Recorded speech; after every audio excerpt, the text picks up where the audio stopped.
There are numerous military conflicts, border disputes, and all-out wars happening right now. With all of these international conflicts comes the question of escalation. How far will they go? Could any one of these conflicts escalate enough to cause a nuclear war? To answer that, we first have to look at which countries actually have nuclear weapons. As of now, there are 8 states known to have nuclear weapons, and they fall into 2 categories. Countries that have signed the Treaty on the Non-Proliferation of Nuclear Weapons, or NPT, and countries that have not. The US, Russia, the UK, France, and China all have nuclear bombs and have all signed the NPT. These 5 countries have agreed to stop making nuclear weapons. They've also agreed to destroy their current stockpile over time. The treaty has the lofty goal of a nuclear weapon-free world, but it's not enforced by any one governing body, and the 5 states are basically under the honor system. So progress is slow, if moving at all. Then we have 3 nuclear-capable countries with bombs that are not part of the NPT: India, Pakistan, and Israel. These countries refused to sign the treaty before it was put into effect in 1970, primarily because it capped the number of countries who were allowed to have nuclear weapons at 5, the 5 countries that already had them. These 3 countries had not yet developed their nuclear programs. India tested their first nuclear weapon in 1974, and Pakistan tested theirs in 1998. Israel has not confirmed or denied having a nuclear arsenal, and there is no solid evidence of them testing a bomb. But according to the Federation of American Scientists, Israel may have as many as 80 nuclear weapons. There are also countries that might be pursuing nuclear weapons, like Iran, which has a nuclear program, but they claim it is for energy use only.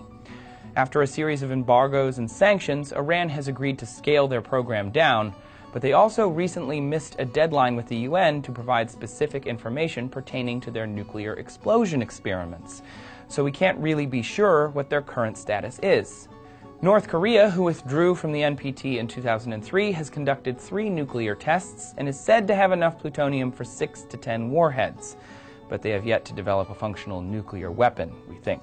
North Korea doesn't share information, so no one really knows how close they are. So with all that said, how worried should we be about a nuclear war? Well, China and India have a no-first-use policy, meaning they won't use nuclear weapons unless they are attacked with one first.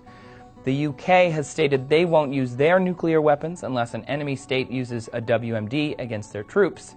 The US is vague about it, but claims to have nuclear weapons as a deterrent. Russia dropped their no-first-use policy in 1993 and now claims that they will only use their nuclear weapons if the Russian Federation is under threat.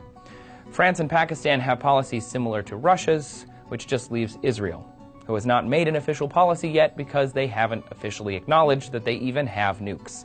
But that doesn't change the narrative. No one wants to be the first nation to strike.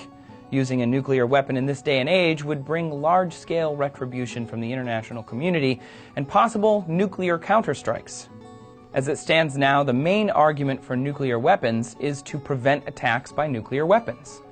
Add in all the agencies actively monitoring and preventing the proliferation of nukes, the successful dismantling of Libya's nuclear program in 2004, South Africa intentionally dismantling their own program and weapons in 1991, and Israel eliminating Syria's nuclear reactor by bombing their facilities in 2007, and the threat seems even less real.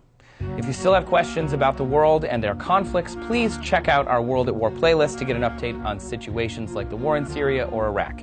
If you found this video informative, please subscribe. It's a great way to support the show.